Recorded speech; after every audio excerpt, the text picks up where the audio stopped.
Salut, c'est Émilie Papatheodoron. On se retrouve pour un nouvel épisode de Mode Portrait avec Greg MMA. Vous le connaissez peut-être car il officie sur YouTube avec la chaîne Karaté Bushido. On a été le suivre lors d'un entraînement ou comme il le dit lui-même, pour la bagarre. C'est qui le plus fort? C'est le judo, c'est le karaté, c'est la boxe? Le MMA, ça répond à cette question. C'est frère, fais ce que tu veux, moi je vais faire ce que je veux, puis on va voir c'est qui va gagner.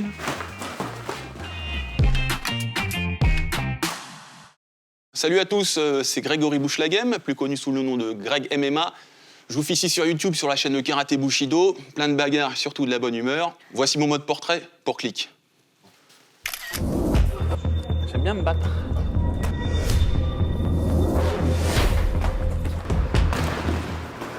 Tu veux te battre avec moi un peu? Je m'en bats les steaks. Le coup spécifique du MMA, c'est un qui est par terre et on le tabasse. Vous mettez des coups de coude, des coups de poing.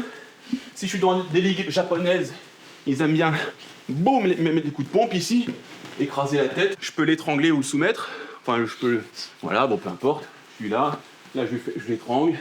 Et puis s'il abandonne pas, il s'évanouit. Je crois qu'il y a une cinquantaine de règles.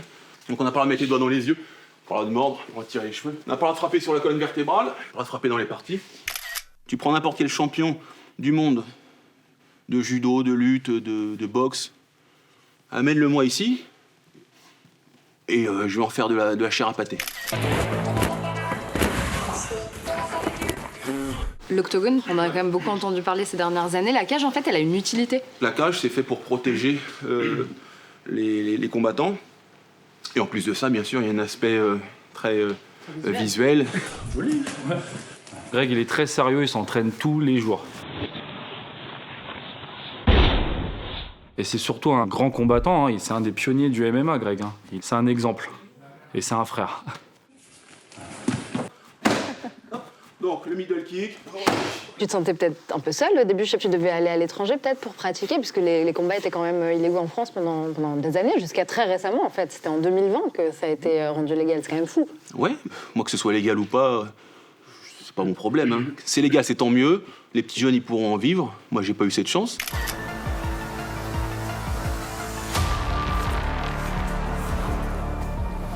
C'est ça qu'on aime. Toi, justement, le MMA te permet de canaliser quelque chose, d'exprimer quelque chose. Oui, c'est sûr que si j'avais pas les sports de combat, je serais pas bien. Ça fait beaucoup de bien au cerveau. Ça nous libère d'un poids. Métro, boulot, dodo, c'est un slogan très 68 ans. Métro, boulot, dojo. Pas mal, tiens. Voilà, je viens de l'inventer. C'est nul, mais bon. Et tu disais avoir découvert le MMA grâce à des cassettes. C'était des cassettes qu'on trouvait quasiment pas en fait à l'époque. Alors au début, non, on les trouvait pas ces cassettes. Elles étaient rangées dans un coin un petit peu honteux. Je dis souvent, c'est un peu comme les cassettes porno. Voilà, on était là. Alors, qu'est-ce que je vais prendre? Tu sais très bien ce que tu vas prendre. Hop. C'était pareil, on était là. Bon, allez. C'était ultra violent, quoi. On passait pour un boucher à l'époque. Et moi, ça m'a tout de suite fasciné.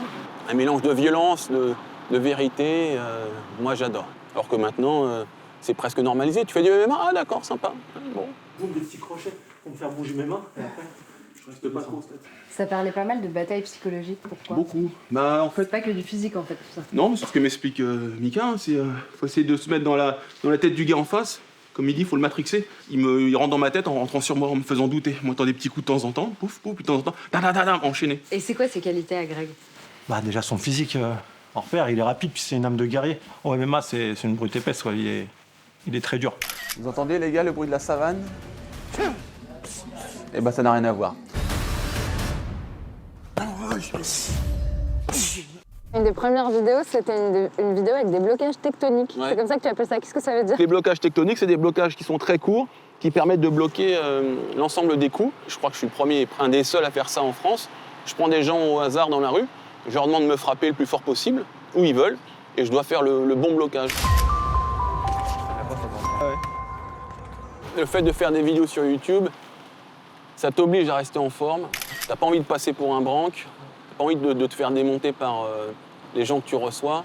Donc ça t'oblige à être bon. Quelle est la définition pour toi d'un champion? Alors la définition d'un champion, c'est pas compliqué, c'est celui qui est en haut de la pyramide. Est-ce que c'est ton cas? Non, je peux être en haut d'une petite pyramide, on dit souvent, mais bon, on dit souvent qu'il vaut mieux être la queue d'un lion que la tête d'une souris. Donc écoutez, moi si je suis la queue d'un lion, moi ça me va. Hein. Donc on est ici à l'école de Didier Bédard, le fameux maître de kung-fu français. Puis bien sûr, il y aura de la castagne, hein, parce que vous êtes venus pour ça, bande de petits coquins. Hein, la castagne, c'est ça que tu veux? Eh ben on y va, c'est parti. Quand tu dis qu'il faut être un battant dans la vie, il ne faut pas pour autant être un bagarreur, parce que toi, tu dis que finalement, tu te bats très peu dans la vie. La bagarre, c'est de la violence, c'est de la haine. C'est l'agressivité, la rage et la haine qui est sous-jacente à une bagarre qui me rebute. Sinon, moi je suis quelqu'un de pacifique. Quels sont tes objectifs aujourd'hui? En termes de sportif, mon objectif est de toujours être le meilleur. Quand tu deviens un vieux combattant, il faut combattre avec du vice, des petits trucs, des tips. On dit souvent si jeunesse savait, si vieillesse pouvait. Ben voilà, moi j'essaye d'être le trait d'union entre ces deux choses, entre la fougue de la jeunesse et la sagesse de la vieillesse.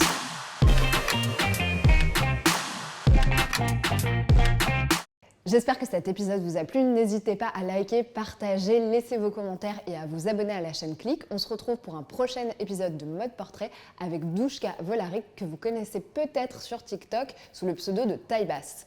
À toutes!